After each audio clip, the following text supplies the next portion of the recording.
All right, so I waited like a whole 10 minutes for Polly, but he's not here yet. He'll be here, I promise, though. Because he was the one that said we should do it at 8 o'clock instead of 7 o'clock because he's got real life shenanigans, which is fine. Before I go off on tangents galore, let me know. Do I sound okay? Do I look okay? Is everything okay? Actually, wow, the connection and the video processing is really top notch considering I'm in the middle of fucking nowhere right now, and it's a nightmare. Hey, Polly! Dylan? You sound like you're underwater. No, I don't. Yeah, you do.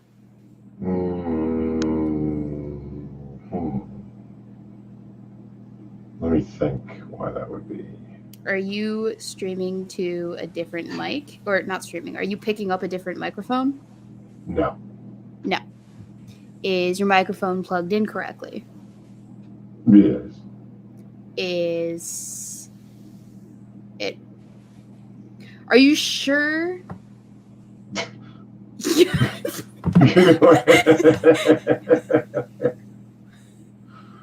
Wait, what if I...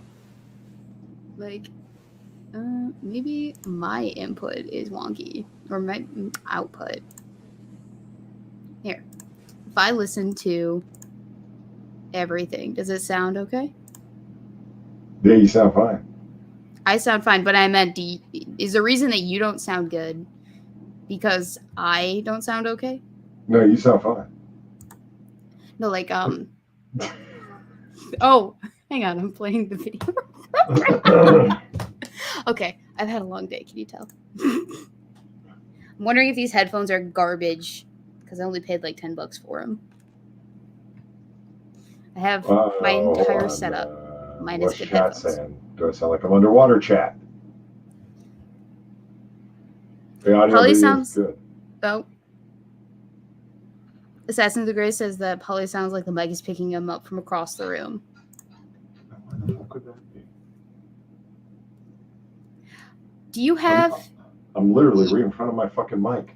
But do you have your Logitech connected? Oh, wait a motherfucking minute. They might be picking up my Logitech mic. Good call. All right. I forgot that fucking thing had a microphone. Yeah, it has a microphone. Yeah. That's not why I bought it, though. Look at the tall can, too. Okay, hold on. Watch that be the case. How the fuck do I select which fucking mic it uses? So go to settings. In where? In StreamYards. Oh, yeah. Settings, audio, mic, and then select whatever it is that you typically use. Oh, you motherfucker. Yeah, it's got my fucking... You son of a bitch. Why wouldn't it select the default mic for fucking Windows, which is my Shure mic? Piece of shit. Yeah, it does that sometimes. Hello. Oh, you sound much better. Oh, yeah. Woohoo.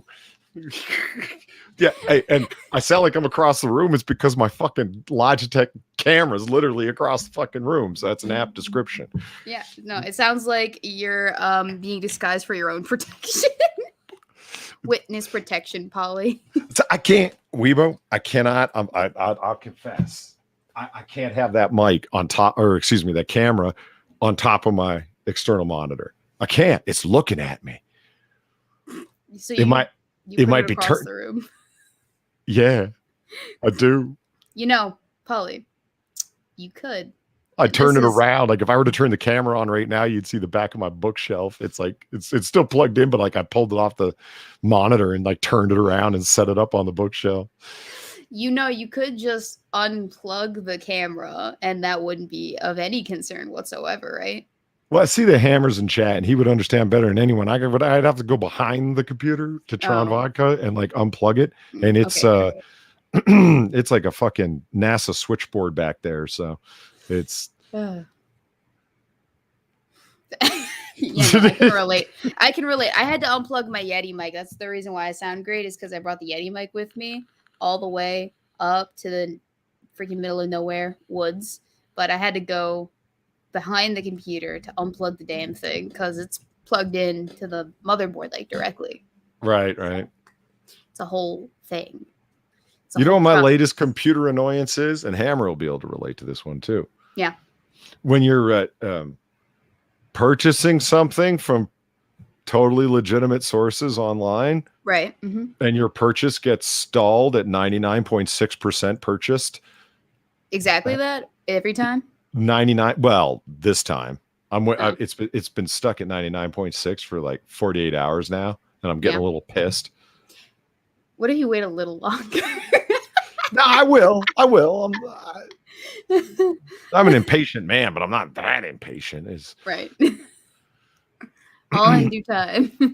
And it's possible to watch it, which I did last night, but every now and then it would go all fucky because it can't be the beginning of it that's missing. It can't be the end of it that's missing. It's got to be a bit here and a bit there and a bit here and a bit there. So every now and then it goes fucky, and it's just, As it does. As it happens because you're getting it from a completely legitimate source, Yeah.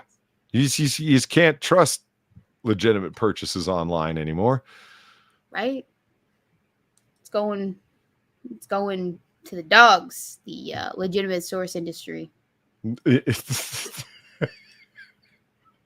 That's right. So how have you been, Polly? It's been a hot minute since we actually had a whole conversation. Whose responsibility is that? That's my fault. Yeah. I take full responsibility for that. And the reason why I take full responsibility for that is because, I got COVID, right? Uh-huh. Okay, so I got COVID, and that knocked me on my ass for a solid, 10 to 12 days. And so I didn't do a whole lot of what I normally do in a week. And that took me out for 2 weeks? Which means that there were 2 weeks of me not doing all the things that Weebo does in order to sustain a Weebo existence. And so the next 2 weeks were me playing catch up on top of me playing get ahead of everything for the 1.5 week that I was going to be gone on vacation. So I've been dying inside. And Father's Day fell in there, and then I did have another mini long distance trip in there. So it's just been the worst time to be productive for little old Weebo, and I apologize for that. But at the same time, I very much need this 10-day vacation in the middle of nowhere in the woods. Well, you know what? I hear you, and that all makes sense, and I don't have any disagreements with any of that, save one question. Yeah. Why is it that during this time that you were down with COVID and you couldn't really do all the Weebo things that makes Weebo, et cetera, right? Why is it that 2 of my movie credits weren't cashed during that time? I think because I had the post-COVID fatigue, so I was doing a lot of sleeping is why I wasn't super productive. So when I wasn't at work, I was ordering takeout, stuffing my face, and going to bed early. Really early, obnoxiously early. So that's part of the issue. The other part of the issue is that you really like getting me to watch the films you want to watch, but other people's films, fuck that, right?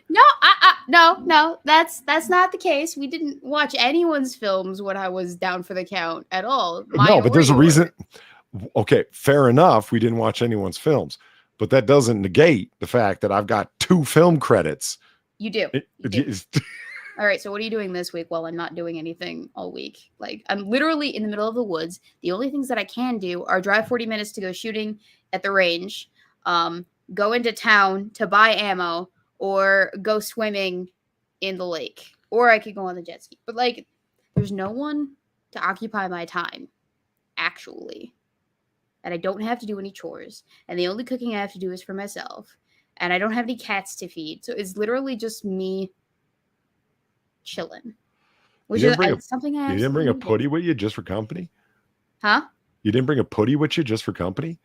No, see, Valentine, she doesn't like the car, and Meowschwitz also doesn't like the car. And the first 3 or 4 days of vacation, there were going to be 10 other people up here going in and out of the establishment, and they're not outdoor cats, but if they had gotten outdoors, who knows if we would have gotten them back. So it was just easier to leave them at home to fend for themselves for the 3 days and then let El Boyfriendo take care of them while I'm out of town. Otherwise, if it was just me and her for 10 days straight, I would have brought at least Valentine up, but no Daphne. She's going on a trip to, I believe, somewhere out west with my folks. So no Daphne either. It's literally going to be just me alone in the woods. And as I am looking outside, it's kind of getting dark. I might need to close the blinds. I love how you just classified leaving your cats with El Boyfriendo as pretty much leaving the cats to fend for themselves. You realize you did that, right? No. Okay, so El Boyfriendo was up with me for the first 4 days. So they were fending for themselves for 4 days. Now they're with El Boyfriendo, who's going to feed them their wet food. Ah. So they were fending for themselves. Now, not so much. But if I come back home, I swear to God, Polly, if I get back home and I find that they have not been fed their wet food, he has been just relying on the gravity feeder. He has not changed their water and has not changed their litter boxes at least 2 times, I'm going to be pissed. Granted, he knows he's supposed to do that. So, yeah, fair enough. Mm-hmm. But I'm not there to remind him. But if I remind him, he gets offended. But if I don't remind him, he might not do it. You don't think I remember to feed the cats? Did you feed the cats? Well, no. But that's not the point. We just point in case. Yeah. Because that's happened on occasion. Is I'll wake up and I'll go, "Did you feed the girls?" And he goes, and then he'll just hold that note as he's going to feed them. Because he knows he's fucked up, but he doesn't want to admit it. But he's got a chores list, and he's pretty good about doing the chores list. So we'll see. I wonder. Here's the question. I wonder if he's going to clean all the firearms that we shot off on Sunday. Probably not. No, I only said because you said all the firearms. I mean, that's a lot to ask of somebody to clean, like, you know. Yeah, but it's like something that he would actually enjoy doing, I think. I hear you. Well, because, okay, so before we went up north, the other thing that we had to do is we had to clean all the guns because we were going to, or not clean them, but we had to oil them. Isn't tight. Thank you. Because we were going to go shooting this weekend. So we ended up going shooting on Sunday. That was a lot of fun. I'll get to that later. But before we had to go shooting, we had to oil the guns because it'd been like a year and a half since we last shot them all off because ammo's expensive and COVID was an issue. So we didn't really have a good range to go use. But we like made a point to make time to do the thing. And so we sat down the night before we were supposed to leave. And we stayed up late for like past when our bedtime typically is, cleaning all the firearms that we were going to bring. So that's his Berettas, both of them, his car, the Kimber, my Beretta, and then both rifles along with the shotgun.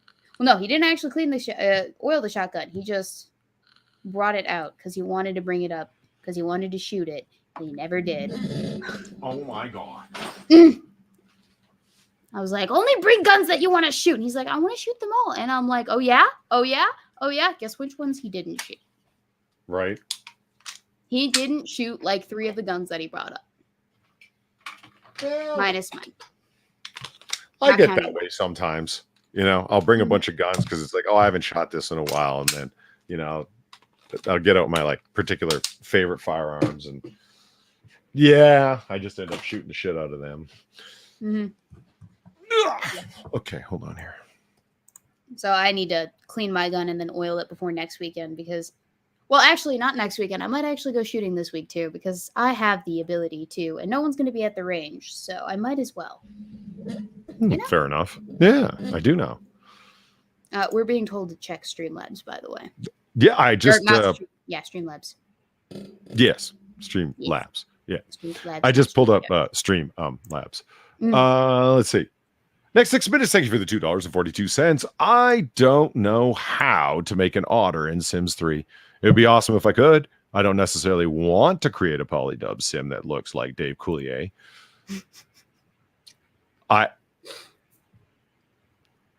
Okay.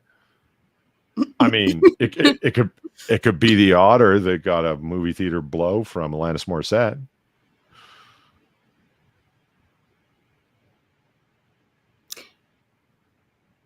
Did I ask you this question?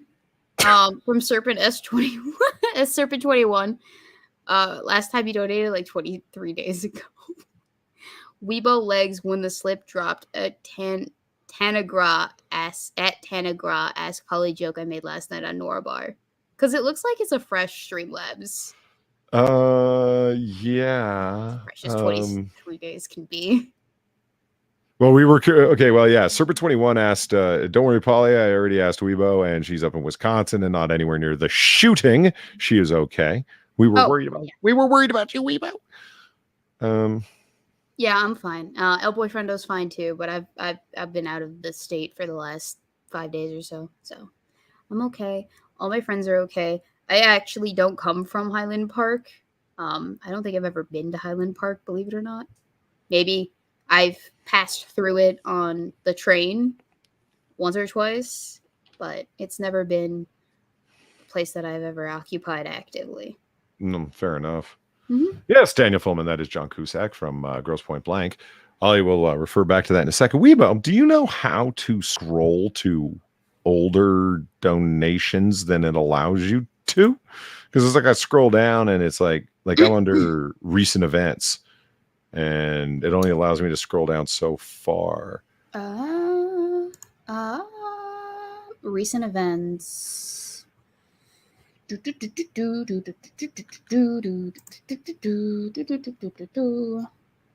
an excellent question. I actually don't. Monthly tip history, maybe? Tip history. Oh, tip history. Okay. Yep. Left side all the way down, but beyond account, expand account, you get tip history, and then you can go back and read all of the different thingies. Yeah, but the text is like, I know it's a disaster. Yeah, it's only not great. 6 characters across. Zoom out. I am zoomed out as far as I can go. Fuck me. Really? Yeah, man. Kind of dingy ass. Shh. Did you just shish me? You know, just to be clear, well, I mean, I can tell you this much: the Weebo Legs donation is an all-time favorite. It just, I like that. It has been so dubbed Weebo Legs. I like it, and I also hate it, but I like it more than I hate it. It's a love-hate thing. But I genuinely, I think you've answered this question, but I genuinely kind of want to know how that came about. You see that receptacle you're currently drinking out of? That's how it came about. I don't know. Drunken stupidity. Oh, okay. Fair enough. That's usually how most I actually don't remember. Maybe somebody from chat recalls. It was just like, I mean, if you last Noir Bar, we came up with the lore of the garbage nymph. The lore of the garbage nymph. Yes. This is what happens when you're streaming at fucking 3:00 in the morning and drinking bourbon and energy drinks. It's like you're gonna come up with some funny shit. So there's this. Okay, we were going through. Sam, Far, myself, we're going through a list of pictures of the current modern day world. Okay, that you would be absolutely certain were from a future cyberpunk dystopian film, but they're not. They're pictures of the real world. So a lot of pictures of Hong Kong and India, to no one's surprise. Okay, that makes sense. Right, like people crammed where into in the Midwest are you gonna stumble across a cyberpunk dystopian society? I'm like scratching my head. concerned No, that apparently I'm not as worldly as I thought I was. For whatever reason, that was where I hyper-focused. there was a picture of a woman, and she's like wading through garbage all the way up, like, and I mean garbage all the way up to her waist, right? And she's walking, and she's got like this sad look on her face, and there's this guy holding her hand, and she's reaching back, holding his hand, and as they're talking about, I was like, oh my God, we're what the hell happened here? Did the waters flood all the garbage that was in the oceans or whatever, or in the lakes or river, and flooded onto the shore, and they're having to walk through the street that is now, waist deep water, awash with fucking waste of every fucking type, size, kind, and color, right? And I'm like, no. See, I think we've misunderstood this. The context of this picture is all wrong. She is a garbage nymph, and this man is trying to pull her from her natural habitat. And that's why she's got that sad look on her face where she's like, no, this is my home. I don't want to leave. And I just got like, okay, so that reminds me of an actual song by this one singer, Eritrean, I think. And it's called the Willow Maid song, and it's literally about the Willow Maid being kidnapped by this like hunter / lumberjack person, and she's being like kidnapped and taken from the forest. She turns into a flower the moment she leaves, and it's a whole like cautionary tale of like, you're not supposed to take from the forest. What was never supposed to leave. Yeah, otherwise it'll just wilt and die. Right. And so garbage nymph, if you remove her from her natural habitat, obviously will just shrivel up and cease to exist. Yep. and that bastard, for the sake of like spotting like a beautiful woman, and then we came up with the idea that you can only see it from the waist like up. It's from the waist down. It's all tentacles. Gross. Well, not everyone can be Ariel with nice slim fish legs. So she's literally Ursula. Yeah, right. Yes. I've never seen it, but I know who Ursula is. She's the sea witch. Yeah. With the tentacle bottom half. And a well-purchased voice. Well purchased. See, that was something I've never actually seen it. She said, I want your voice. Like that was the Oh. Did she get Ariel's voice, or did she just want to take Ariel's voice from her? Technically, okay, so she absorbed Ariel's voice into a seashell. And she was able to channel it as if it was her speaking. Kind of like when you use one of those voice alterers. Gotcha. On your microphone and whatever it's outputting. Similar concept, except magical. Gotcha. Not technical. Before it gets too far away, the next 6 minutes donated $3.14 to say to me, my sincerest apologies. I allowed El Boyfriendo to be abducted by aliens. He saw a strange light outside and I could not stop him. He was returned relatively unharmed. My sim was abducted as well a while later. I don't know how to stop the aliens. You spelled it aligns, but luckily I knew context clues and how to read that with the context clues. Polly, I don't know if you know this, but 60's actually creating all of the YouTubers that he's like either friends or acquaintance with. He's creating them in The Sims and then shipping them in weird ways because it's 6. Marionetting them. Yeah, basically. That's exactly I want to know who he's shipping me with, damn it. Well, like you said, he hasn't quite figured out how to make a sim that looks like an otter. So you have been spared as of right now. But if 60 ever gets like to the point of creating a sim, you're going to get like messages about what your sim's been up to. I think both my sims, the Nameless Thief and Weebo Jones, I think Weebo Jones is a cop, from what I remember, who has arrested the Nameless Thief. Nice. Which just abuses the heck out of me. But yeah, the whole process has been fun to listen to. Yeah, see, Race, I already thought of that. That's my fear, is that 6 is going to ship me with Sam, and I don't want that. I want that. Sam will be all too excited for that, only because he knows it would make me like uncomfortable and irksome.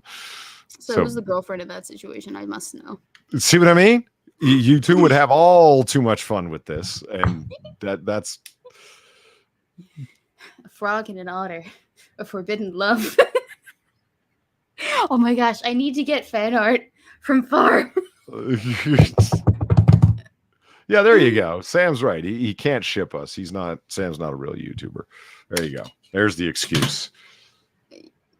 Well.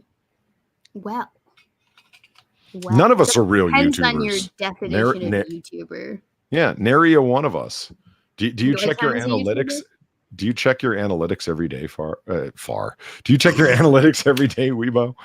No, I don't. The last time I actually looked at my analytics, not on mobile, it's probably 2 weeks ago, 3 weeks ago. Granted, I haven't posted a whole lot in the span of 3 or 4 weeks. When I have a video that's freshly produced and posted, then I'll check it on the daily, just because I like to look at the comments and see how much people hate me or love me, and who I need to argue with or make fun of. Do you know how many of my comments I have to it's not all of them, but there is a solid 10 or 15% of them that I got to take it to Discord and be like, let me read you this comment. What does that mean? That's what I have the petty shit channel for in my Discord, is so that I can be like, look at this shenanigans that I've had to deal with. No, it's not even anyone cussing. It might be someone busting my balls or telling me they hate me, or it might be a compliment, or it might be innocuous. I actually do not comprehend what is being transmitted. What the fuck does this mean? You're like, oh, this person loves me. What the fuck is up with them? Yeah. I have no idea.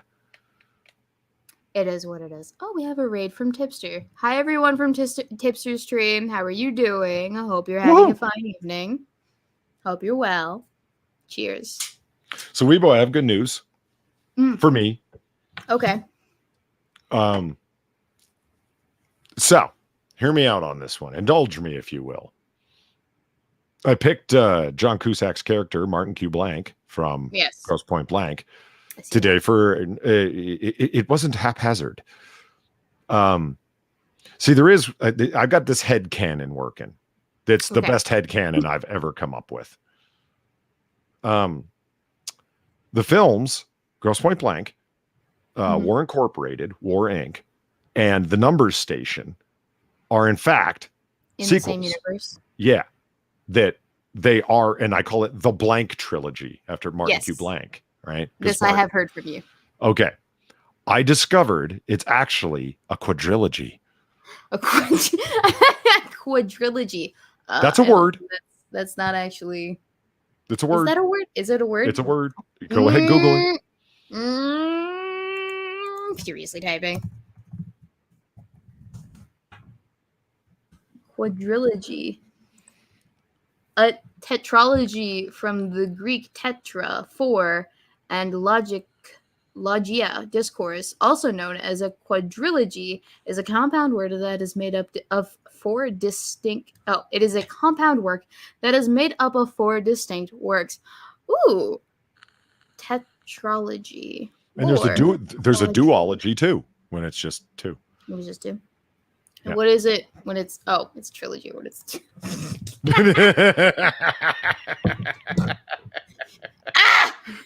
Damn it, Weebo. Can you tell I've gotten some sun today? No, actually, I can. You're sun-kissed. Yeah.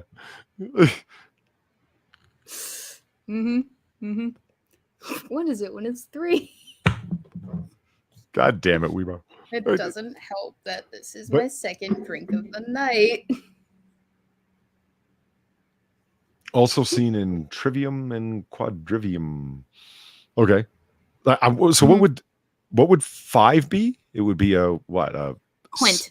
So quint. A quintilogy, yeah. Quintilogy. And then a septilogy, something like that for 6? Or saxtilogy. Yeah, because I think sept is 7. Okay. Because, the only reason I know this is because of Game of Thrones. The Sept was the church of the 7 gods in Westeros. Okay. And also, I read this book series as a kid about this family of the 7th son of the 7th son, and they were all named in accordance with their number within the family. So the 7th son of the 7th son was named Septimus. So that's how I know that. Notice how fast Salmon was in with the sextilogy. You know, fuck, his mind's always in the gutter. It's just.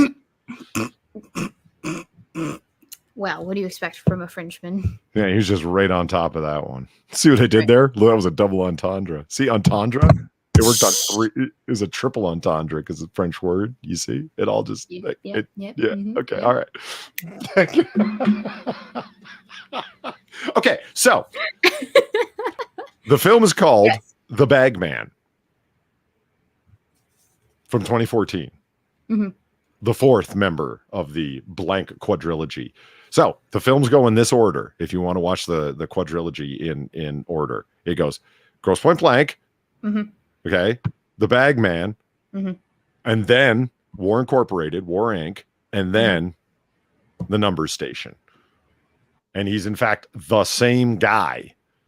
He's Martin Q. Blank. He's a hired killer. He's a professional killer. And he is going under different guises. And it is the easiest argument in the world. You could make the whole thing make sense with like a paragraph. You don't even have to work hard. He's he's a guy who is prone to quippy comedy in a cynical way, is a very, very much a lone gunman, like works alone, doesn't have a lot of connections. The closest he ever got was a star-crossed lover that did not end well, which is unfortunately the outcome of the next 3 films after the first one. Maybe so it's just like standard part of the course. Yeah, exactly. It's like anyone who gets too close dies. So he just like spends. So he's a loner, dresses in all black, et cetera, and finds himself in the most bizarre of circumstances, having to basically kill his way out of it. And as it's great because there's a story arc to the character, because when it starts out, he's obviously a younger man, and then something like 8 years later, no, something like I'd say like 6 years later, the events of The Bag Man, and then something like a full 7 or 8 years later after that are the events of War Incorporated, and then 10 years later are the events of The Numbers Station. And by the time of The Numbers Station, he has gone through a character. He is a broken man. He is down in the dumps, and he has become a full-on cynic where all he really has left is survival instinct. There isn't really much left. Angry old man yells at cloud. Well, he's not a monkey. No, I mean, not like actually yells at cloud, but like he's so black. He's an extremely jaded cynicist. Okay, there we go. Yeah. That's the word. Okay, fair enough. Yeah. So I don't know. I haven't made a edited video in a long time, but I am very tempted to make an edited video making an explanation of this. You should do it. Yeah. You should. I mean, if it's something that you feel super passionate about. However, I will say you should maybe make sure you got all your ducks in a row, that you've watched all this men's what is the word for when you are a part of like a filmography? Is that the word? Yeah, filmography, yeah. Okay, yeah. Watch this man's entire filmography to establish the fact that this is the established timeline of films that are involved in this trilogy. I was thinking of including Identity, where it's just, Martin Blank goes off to a hotel and has a mental break. It's like, I don't know, as a weird example, Quentin Tarantino, hack that he is, attempts to, he's got multiple universes, but they're all like weakly defined, if you know what I mean. Yeah. Don't get me wrong. I do like some of Tarantino's films, but some of the stuff is so heavily borrowed that it can't be understood as anything other than just a remake, but he refuses to call them that. And there's nothing wrong with remakes. The Departed, it's one of the best crime cinema films in the last 25 years, is a remake. It's just Scorsese came out and admitted it. He just says, yeah, it's a remake of Infernal Affairs. I love that film. I just wanted to remake it in a different setting, in this case, Boston. Tarantino just can't bring himself to admit it. And that's sad. No, neither do I. There's nothing inherently wrong with them. Well, no, there's nothing inherently wrong with obvious or with remakes themselves. You can take a concept and you can remake it however you want to. I have a problem with taking a content, making an obvious remake of it with like the laziest of alterations to it. You know?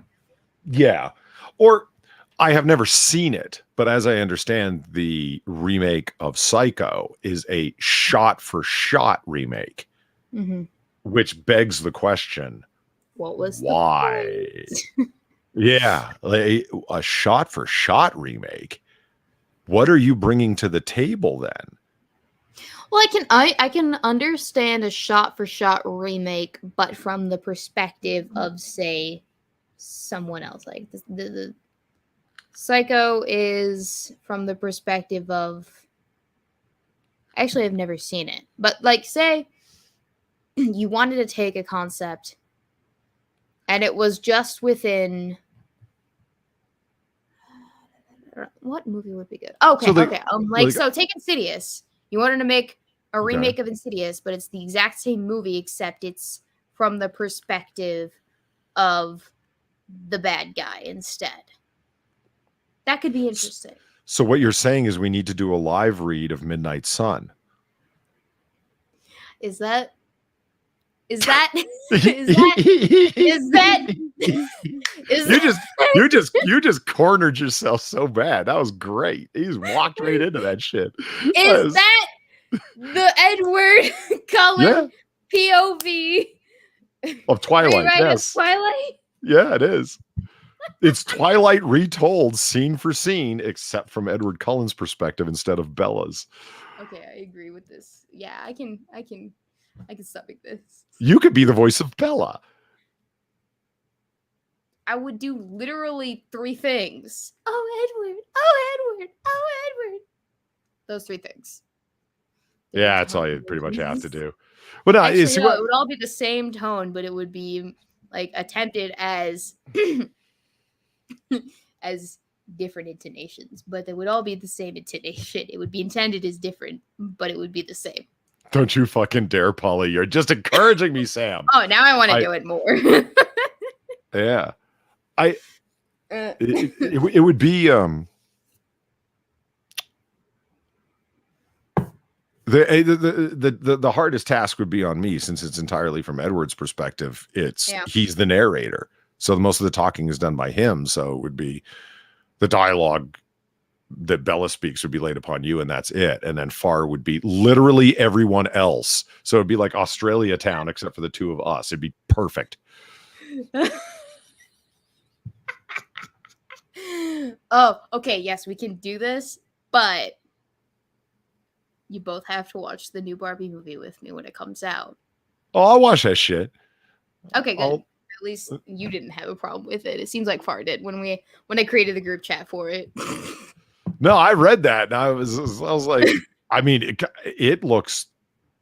I'm not gonna lie, I'm gonna have to desaturate the version I'm watching. Oh my god, the colors! You don't like Barbie pink? What's wrong with you? Holy fuck, they're retina searing. Like everything's bright yellow and bright pink, and it's like, my god. Well, you're just a little bitch, so get better eyes or something. I don't know. No, but that'll be so much fun. Yeah, it would. Oh yeah, and Sam, with his illustrious accent, could do all of the Volturi. They're not in the first Twilight, though. They're not? I don't know. I've never read the books. The Volturi... You watched the movies with us, though. Yeah, twice. Yeah! You don't remember the vault? But they all blended Polly, together. Polly. We fucking binge watched them. I don't know. We did. But No, that's right, because he only explains who the Volturi are at the beginning of the second film when the one directorial flourish happens. It was actually cool when they're looking at a painting of the Volturi and the camera zooms in on it and then the painting starts moving. That was actually pretty cool. Which is pretty cool. Difficult to say about a Twilight movie, let me tell you. Okay, all right. We're gonna have this conversation again. I know we've already had it, but I'm just gonna make the point once more for the people in the audience. The Twilight series would have been so much more compelling if we focused on anyone else as a character but Bella. Thank you for coming to my TED Talk. Well, the thing, and Pop-Tart has explained this to me in detail, like leaving Sexy Alice's story out of it really lightens the mood to a cotton candy level. Like that she's a deeply interesting character. Dark, bad past. You know what I mean? Like all of the fucking men. Rosalie was a freaking rape victim. Yeah. And what's his name too? That was what happened right before, and then she comes back as a vampire and she fucking decimates all of her rapists and her fiance, who was among them. And I'm just like, Queen. Like, I mean, killing is bad and all that jazz, justice for all, but like, what's Dr. Cullen's name? Carlisle. Like Carlisle's story again. Yes. Actually kind of interesting. And you know nothing about it. Right? Except for what Edward talks about, where, you know what bugs me? That Carlisle, it still bothers me. The first person he changed was Edward, not his own wife. No, he should have changed turned his wife first, then all of the people that were his quote unquote children. You know what I mean? Well, so okay. The issue with that is he met Edward before he met, is it Esme? Yeah. It's he Esme, met Edward before he met Esme, and Edward was dying of the Spanish flu at the time, like literally on death's door. Had nothing else to live for. His entire family was just yeeted from the planet because of the flu. So he changed him. And then Edward goes on this whole rebellious phase because he's like, I don't want to be a vampire. I'm going to be literally actually Batman.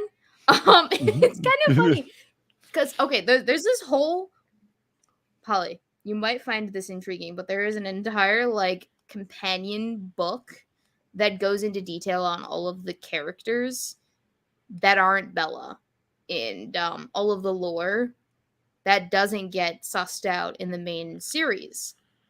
And it's fantastic. But they go into detail on Edward's story. And yeah, he, for a time, was like a vigilante vampire, killing drinking the blood of all of like the degenerates that were doing bad things in the various cities that he was in. I remember people describing him as Dexter Cullen. Basically, yeah, Dexter Cullen. But like,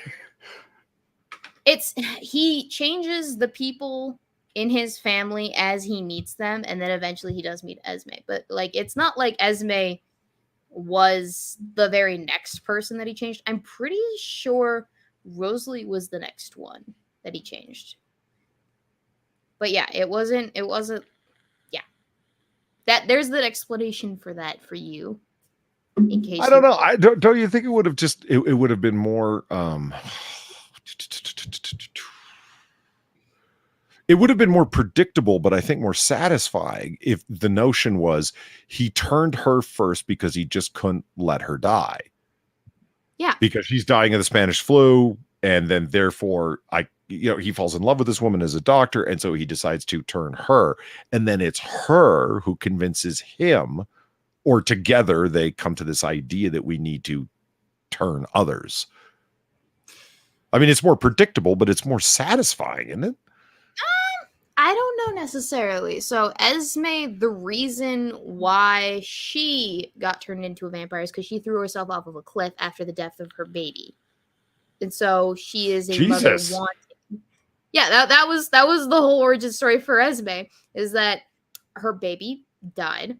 She's super sad about it, so she throws herself off a cliff, but she survives just barely, and Carlisle turns her. And then they fall in love. And she's like, oh, I want children. And so she adopts the rest of the Cullens. See, but I mean, think about it, though. Oh, yeah, I guess if she was the first one, it would have made sense. Yes, Wanderingly said, yep, definitely a Picture from Grosse Pointe Blank. Fantastic film, fantastic character, really underrated. I mean, I know a lot of people like it, but it should be like huge fucking movie, not just kind of well-known movie. Anyway, because it's part of a quadrilogy, in case you didn't know. Yeah, we do. Indeed, it is. It could have been, so he wants to become Batman vigilante. Yeah, it's their son that goes errant. And so therefore, husband and wife have to, like, what are we going to do about this? We might even have to kill him. Kill him. We turned him.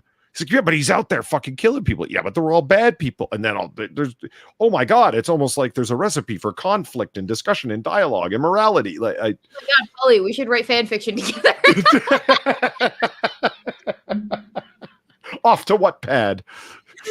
Right? Oh God, no, not even Wattpad. It would probably be like an archive of your own. That's where everything happens, I guess, nowadays. Like, not even fanfiction.net. It's fallen by the wayside, apparently.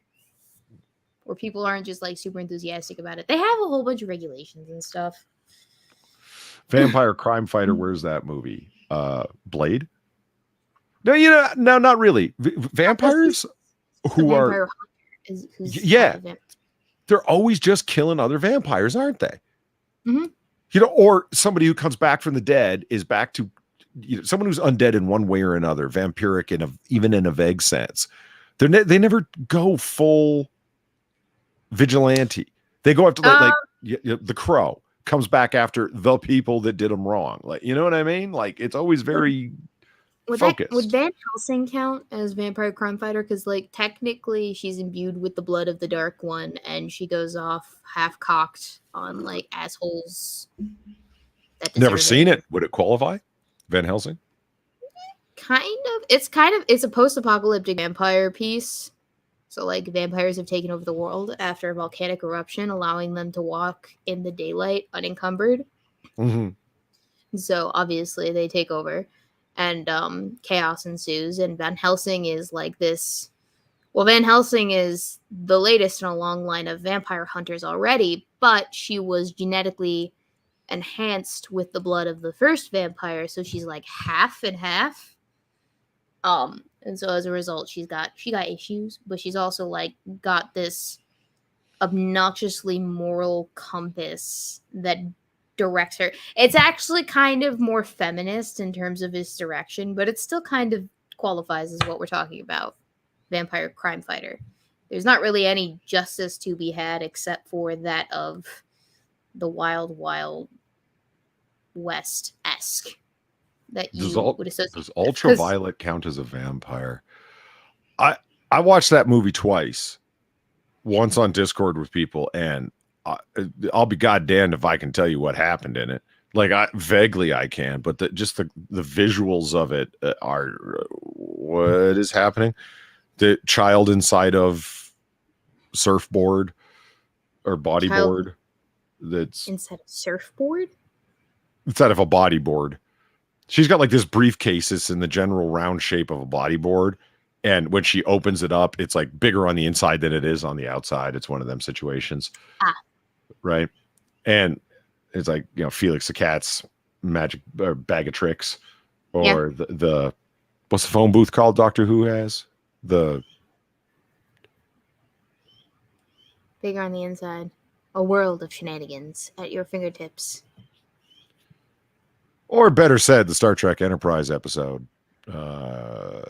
Future Tense, where they encounter the ship from the 31st century that's bigger on the inside than it is on the outside. Because Star Trek, the TARDIS. But we all know Star Trek's better than Doctor Who, so, you know, Trek did it better. Depends on which season of Doctor Who we're talking about, and which Star Trek entity we're discussing. No, hold on here. Are you trying to tell me that there's a Star Trek that you like some iteration thereof? The movies. That's all I know about. Is it because Chris Pine's cute? Is that why? God damn it. I knew it. fucking knew it. Well, actually, no, it looked like a really interesting movie too, but Chris Pine was a plus. Don't get me wrong. I dug Chris Pine as a young Captain Kirk. He pulls it off well. I don't think he's cute. I think he's cool, but you get my point. Have you ever seen Jack Ryan Shadow Recruit? No, I haven't. No. Starring Chris Pine. I don't think I have. Don't you just love his dreamy blue eyes, Polly? Oh yeah, yeah, he's an absolute dreamboat. Yeah, it's fuck. This is that's one of my favorite pastimes. That what we just did there.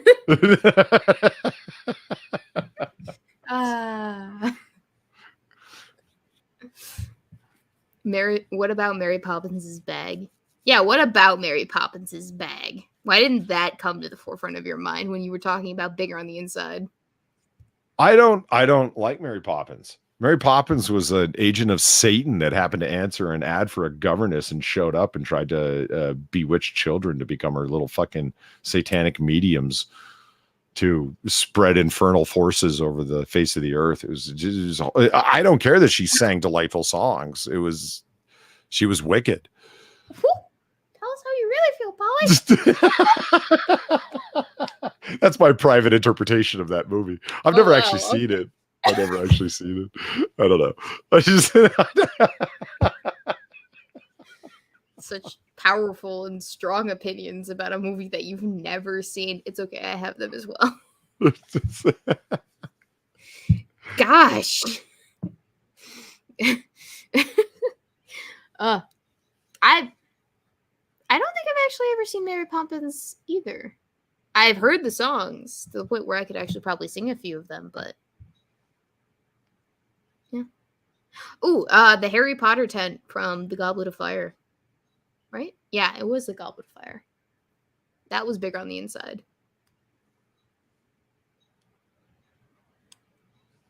I kind of want something like that bigger on the inside. So we could just park it in the corner and then pop in whenever I want to. Yeah. You and most of downtown Tokyo. Right? I need another drink. I have it. Luckily, it's in the sink back here. Give me 1 sec. Okay, Weebo's gone. Let's talk about her. Isn't she a delightful free spirit? Isn't she just a wonderful person? Talking shit? Yeah, I was like totally busting balls. Yeah. I heard wonderful person. That wasn't about me, was it? No, clearly not. Clearly not. Why would you think that? Oh, Polly, I have an update for you. About my face hole. So, we've previously established in the Weebo lore that Weebo has been mauled in the face by a dog, right? It's not as much a lore as it is a circumstance of fact, but okay, yes, go on. Let me have my easing of conditions. It sounds less tragic that way. Okay, so I had a 6-month follow-up with a second plastic surgeon. Actually, one of the plastic surgeons that I could have had I stayed with the original hospital chain, who might had fixed my face up, but he wasn't on duty that night. In fact, it turns out that the doctor who had been on duty that night for the hospital chain that I was initially checked into, he just kind of took the night off, it turns out, which is why I had to go to a completely different hospital 45 minutes away. So that pissed me off. But in addition to that, he told me that it's still a little too early to think about any actual surgical intervention with fixing this garish-looking, uneven lip shenanigans. But he did say that there was something that we could do in addition to all of the topical treatments. He said, we can inject you with steroids, which sounds concerning. Shut up. Which sounds concerning, but it's actually intended to soften the scar tissue underneath here, which is actually very, very stiff. Or it was very stiff before he injected me with steroids. And it's supposed to reduce the, I think they're called keltoids. So definitely Okay. this one is a little bit reduced in size. This Okay. one definitely feels softer. So, but the intention is 3 or 4 treatments of that, and minus a few side effects that are directly impacted by the sun, which smarto me has been spending a lot of time in the sun. And you have forgotten your SPF 5000 sunscreen? Oh no, I have it right there. The BioCure is right in my beach bag. Okay, well, that's good. That's something. Yeah. So I have this specifically for the scar, in addition to whatever it is that I'm putting on my face as well. But they injected me with the steroid and some lidocaine. And by the way, it hurt like a bitch, Polly. Oh, I was crying. It was bad. But they injected me, and it definitely worked. And it's one of like 3 to 4 more treatments that I'll be having before we even broach the topic of surgical correction. So that's where we are with that. Definitely feels a lot softer in this area. And this is greatly reduced. So that's my update. But I had that just before leaving for vacation. And I was told to keep it out of direct sunlight, and I have not done that. Nice. He's okay. I mean, what do doctors know? Fuck them, huh? He's only injecting my face with steroids. Right? I'm gonna have freaking massive lips. Ah! Anyway. Okay, so the plastic surgeon before that one, the one that I saw at the dermatologist, he told me that in order to even out the lips, the alternative that you could consider is lip injections. Oh, go for Kardashian. Yeah, I'm gonna get like a Star Trek Kardashian brain. lips, I guess. Great, yay me. So my response to that was, I'm looking for a more permanent option. Can we maybe rule that out as not? But the doctor did say, oh, well, we could go back in surgically, but there's no guarantee that it would fix it, and it might actually look worse after the fact. And I'm like, okay, we'll cross that bridge when we come to it. It's fine. Mm-hmm. But yeah, that's where we are now. I have another follow-up in about 5 weeks where they're going to re-inject me, and it'll look less inflamed than it is. Hopefully, with all of the injections with the steroid directly into the scar tissue, I won't need any surgical intervention because it will have reduced in size enough that it doesn't look uneven anymore. And then all I have to really worry about is the actual scarring itself. Because, yeah. Yay. And I know people are going to be super bummed about it because they like scars and they think that they look sexy. But me personally, I just want my face back. You know? That's where I stand on that. Fair enough. Like the original Weebo's face. It's easy enough to say to somebody, hey, your face looks sexy with the scars. But to actually convince yourself that you look better with a deformity than you did prior to the deformity being on your face is a whole different thing. And I don't think we'll ever get there. Here's where I'm confused. I called it like a circumstance of fact, I believe. And you said, no, let me have this. It sounds a lot less worse. And then you go on and use words like deformity. Well, that's what it is. Yes.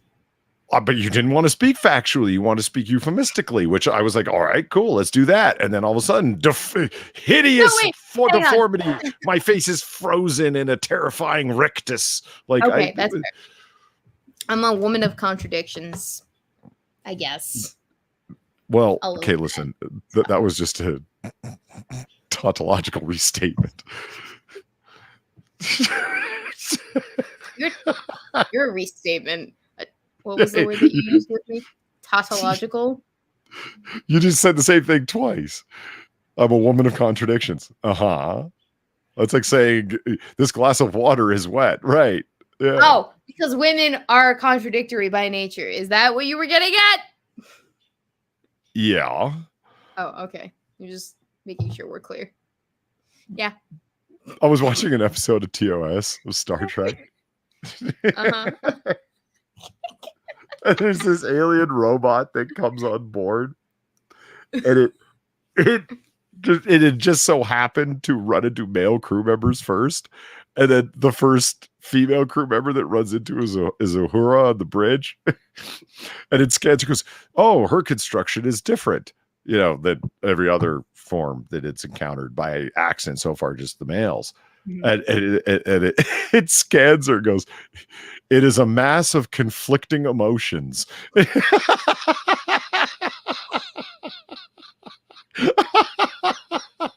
I'm like, fucking base Star Trek. Fuck yeah. I was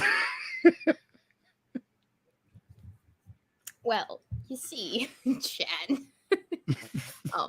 As a woman, I'm uniquely qualified to divulge womanly secrets. That being that, yes, we are massive contradictory emotions, and to explain it to you would take at least 200 pages of intense woman theory that I do not have the speaking capacity to articulate at this juncture. And so you might have to come back at a later date for that dissertation on the woman. Everyone's looking forward to the Weebo video entitled "Women: a mass of conflicting emotions." A primer. Oh, but that is the case, and I feel so bad because I put a boyfriend through the ringer. Like, that poor boy. I have, on occasion, told him one thing and then contradicted that very thing that I told him to do the very next 5 minutes after that. And he's like, what do you want from me? Let me tell you something, Weebo. Let me tell you something. I don't know. Okay. All right. You know what? That was even better. Okay. Let me tell you something. Mm-hmm. A man can live with that. At least I can. And right. I think most men can. All right. They get it. Like, women are women and they're going to do what they're going to do, and men are men and they're going to do what they're going to do. Mm-hmm. The key is what you just did right there. That poor boy, I personally recognize that I told him two different things. And then when asked, what is it you want? You said, I don't know. Okay. Let me tell you what I deal with. Okay. Do A. All right. No, I wanted you to do B. And it's like, okay, hold on. But you said A previously. And then she enters into a long, babbling, rambling thing about how A was in fact perfectly consistent with B, and it's my cognitive inability to comprehend how they were consistent with one another. That's the fucking problem. That's the unlivable part. Okay, women being contradictory, whatever. It happens. No one. It's not really a big deal. It's the denial and the gaslighting. Yeah. This isn't inconsistent. Because it's not even gaslighting. There's got to be another word for it, where it's like the flames are lower. Like the gaslight in the house. And it's like, no, they're not. They're the same. No, they're not. It's like, no, I'm really telling you that they're the same. Bitch, they're lower. No, they're not. And how dare you call me a bitch? And then it all becomes about you calling her a liar from that point on. It's like when you are not actually doubting your sense of reality in any kind of way. You damn well know they're wrong. But what do? To avoid the argument, you just go, oh, fine. Yeah, okay. and that's how men over years and years and years get worn down to little nubs. Well, okay, so let me divulge another womanly secret, and that is the fact that we know that these are incongruent. A versus B are incongruent with each other. We will do mental gymnastics to logically tie the two together. just to avoid admitting that we're wrong. I've No, caught I know. myself doing this on a number of occasions. And I know it's bad, and I try not to do it. But it's kind of like ingrained in my genetics to instinctively opt for refuse to admit you're wrong. Oh yeah, I hate being wrong, and it's painful to admit so when I am. But it's bizarre the sheer range of things that women will interpret as, quote, being wrong, as opposed to having changed their mind. See, changing your mind is not being wrong. It's like, I wanted you to do this thing at this time, but A, B, and C happened. Okay. This is my thought process. Like, explain the thought process. Right. A, B, and C happened, which led me to believe that, that first thing I told you, that wasn't right. So yeah, no, don't do that. If you could do this other thing, that'd be better. Because a man loves understanding thought processes and orders of things, and you know what I mean? And like, that's, I've noticed that. So in my conversations with El Boyfriendo, I have articulated to him how I got to where I am from where I was in our conversations, so as to avoid confusion, because I think that's the biggest contention in a relationship that you could have is miscommunication, and a lack of it actually is more often the case. The fact that a woman just assumes that the man has read her mind, has put himself in her shoes and can see what she sees. That is the core issue. And the fact that I recognize that is actually quite the breakthrough. Rare. It's a breakthrough. But it's how long have you and El Boyfriendo been together now? 7 years. But I only realized it. I only just realized it when we moved in together. I think you were doing it unconsciously, or he has the patience of a saint. Well, we were long distance for 4 years before that. And then we were in high school before that. So the high school process was the honeymoon phase. And then we had to like get ready to be long distance. So we weren't concerned with all of the IRL shenanigans that we have now going on. And then we were long distance. So we were focused on, just, having some sort of relationship that was cohesive. But those issues that presented themselves in that way didn't come up until we were actually living together and dependent upon each other to live our lives the way that we wanted to. That's what I noticed is when that happened. See, Weebo, because I have been told that IRL living together solves all the problems. The difficulty is long distance. Sam knows what I'm talking about. Oh God, no. My relationship was so much easier when it was long distance. Because we were both very satisfied with just doing our own things. It was when we came together and the happiness of both of us was contingent on both of us contributing to the household. And the fact that, well, now that we're together, we should be spending more time together came up. But how much time was in flux for the both of us? And when to spend time with each other was also in flux. You have to actually go out of your way to make time for your partner, I realized. And we were doing that when we were long distance because we expected to do that. But when we lived together, it's just kind of assumed that, because you're living together, you already have time with each other. It's just small little, no, you have to make time to be romantic with the person. And that's what I realized when we moved in together. Crazy stuff, man. It only took us 6 years, 6.5, 6 years. Yeah. But I've been told that everything she did is perfect and it's only me who's failing to live up to my obligations within the relationship. No. Not that I ever believed it, mind you, but you have to find a person who is, I realized this too, you have to find a person who is willing to compromise just as much as you are, to conversate just as much as you are, to sit down and work out your issues just as much as you are with them, because it's not going to work otherwise.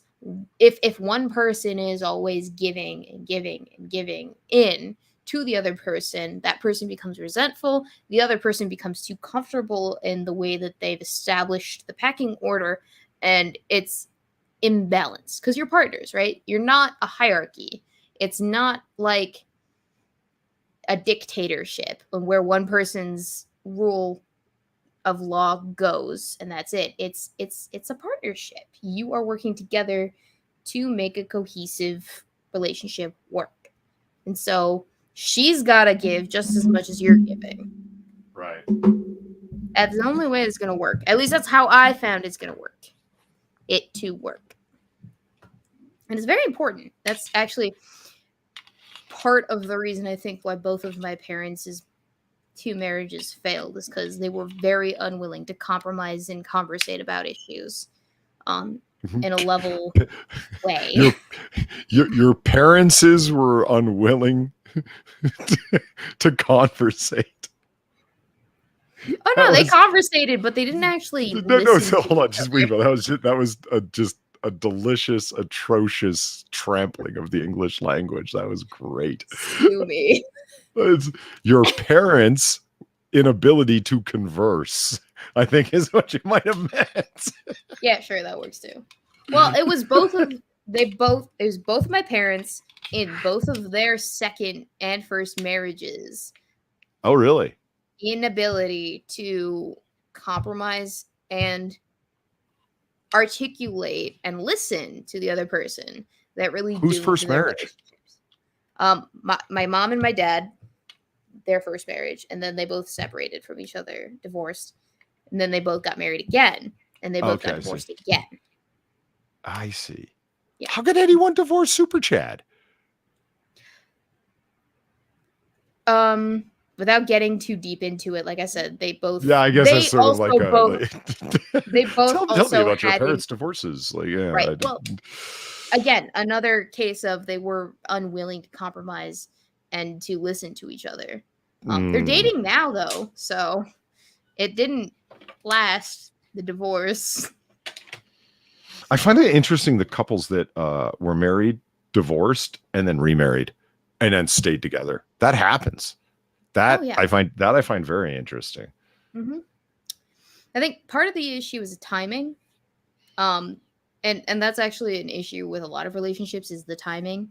You have to meet the person that you're meant to be with at the right time in their life in order for it to work. If not, they have to work on themselves until they're ready to be in a relationship. Because it's not like everyone is by default ready to be in a relationship. It takes a special kind of mindset to be ready to be in that kind of a partnership. And not everyone is there. Not everyone will ever get there. Yeah. It takes growth is what I've come to find. Yeah. Okay, there we go. Yeah, Zelthor sitting there saying, I'm too single to listen to this. Yeah, it's something I've repeated a number of times in voice chat. It's like the internet it hasn't destroyed my belief in the value of marriage, but it's certainly put a bunch of thorns on it. Jesus. Yeah. Just gotta find the right one. Thank you. The next 6 minutes for the donation. A bunch of zombies ate the vegetable garden my Sims girlfriend worked very hard to build today. I'm super salty about it. El Boyfriendo's garden hasn't been hit yet. Irving lives in a high zombie area, though. I fear for his garden. I fear for his garden as well. We should all plant gardens. There's 3 cedars, and it's stuck at 99.6. What the fuck? Maybe just like bob it a little bit. I've done the full range of things. Re-announced, unloaded, rechecked it, restarted the computer, closed the program, reopened it several times so it has to re-announce. Nothing doing. Motherfuckers. I'm sorry. I'm sure it'll work in another 72 hours. I sincerely hope so. That 0.4% eluding me is really, really not cool. I bet. Third time's the charm. Maybe the third divorce will be the last. Weebo legs. Huh? Weebo legs. Where? But you don't have them on screen, so they just. I'm sorry. Well, Weebo legs just popped up. Chapter Master Bob, thank you very much for the $3. I finally have time to get that package posted out to you tomorrow, Polly. I'm going to throw another cool mini in for you. Hold on. I'm going to throw another cool mini in for you too, bud. Inquisitor Greyfax. Looking forwards to seeing them finished. Okay, I actually know who Inquisitor Greyfax is because Inquisitor, like Quiz, my buddy online, Right. has told me let me tell you something, Chapter Master Bob. I will say to Quiz, give me the 3-sentence description of X, like with inside 40K, right? And it never happens. I don't understand. Like, does he not understand what the like the elevator pitch or the 3-sentence definition or whatever? He was like, okay, see, first what happened during the Horus Heresy? I'm like, that's 30K, like, you know, and he will take 10,000 years off for fuck's sake. Like, and you'll start talking about Primarchs, and I'm like, that's way before. I know enough to know that. Like, and it's 10 minutes later, we're getting somewhere close to the information I requested. So yeah, I could. Oh, you're saying he goes off on tangents as he's in the course of explaining to you this one very specific thing in a lead up to the specific thing, and it takes about 10 minutes to get from the preamble to the actual specific thing? My contextualizing is wonderful, informative, and edifying, I will have you know. You never take 10 minutes of preamble to actually get to where you're going. It's never preamble. It's context. Sure. I may have been accused of being tangential on occasion, but I find that it makes for more interesting conversation, so I don't have a problem with it. I'm just giving you shit to give you shit. Yeah. No, but I appreciate that, Chapter Master Bob. I don't know if you're gonna like. I was actually saying to Chaos Eve and Quiz when they're in voice chat, I was talking about that. It's like, yeah, I got a Saint Celestine on the way, you know, and Quiz was like, that's cool. I know that's your favorite 40K mini, and I'm like, hell yeah, but like how? Like, I can't do it justice. I've looked at the various ways the wings have been done, and people have done who have like, you know, super hyper talent for display pieces, and it's like I don't really know, but it's like I should do just skin tone on her, and the rest of it is like gray and then washed, and it'll be like Celestine the White, like Gandalf the White, you know, like. Well, she's supposed to be like she's like she only appears when needed, you know, that kind of thing. Like that's part of her lore. So it'll be like, yeah, that makes sense. Angelic appears out of nowhere, gray, and then the wash and the ink as to give it depth and make it pop and whatnot. I don't know. Wait, so from this super chat or Streamlabs or whatever, am I to understand that you have a PO box somewhere that I can send shit to? Yeah. What? I have Girl Scout cookies that have been sitting in my house for the last 2 months, Polly, waiting for you to give me some sort of address. I was like, holy shit, those lips are pursed hard. Where's she going with this? Girl Scout cookies, river otter rocks, a freaking book or two. I've been just collecting all these things intended for you, Polly. Waiting. Well, you send them to Sinatra. It's all happening by proxy. Send them to Sin. Really? Yeah. Wait, so the people sent the thing to me, and so I have to send it to Sinatra to send to you. That is... Like, well, don't look at it that way. No, I'm looking at it that way. I like Thin Mints. I won't apologize for that. 2 months! All right, I'll send them to Sinatra, I guess, and they'll be his problem to send to you. Can't wait for him to get that package and be like, see, I mean, that's the thing. Like, Sid gets 5-pound bags of gummy bears. Okay. I'd get 5-pound bags of fucking, you know, dog shit. I mean, we're not exactly the same. Oh, what the fuck happened to Weebo? Her mountain internet failed us. It failed us all. So how's it going, Chad? It's going good for me too. Tell you the truth, still talking about that mini. As some of you may know, some of you may not. They come on sprues, a frame, these minis, and especially the more complicated ones, they come in many pieces, and you got to glue them together and scrape clean all of the mold lines and whatnot, because they're hard plastic injection molded, whatever. So I intend to take a great deal of time making sure that St. Celestine is put together with perfection. I want every little tiny little flaw deflawed. I intend to use a lot of like liquid green stuff and stuff to cover up any potential seams. And yeah, I intend to put that thing together with great care, because it is an incredible fucking sculpt. It's fucking amazing looking. The only other thing that I spent that much time on was, let's see. Oh, my mounted commander, because I do Black Powder, Revolutionary War, tabletop wargaming. And hey, how's it going? I can't hear anything. Yeah, we're assuming that you're mountain. Test.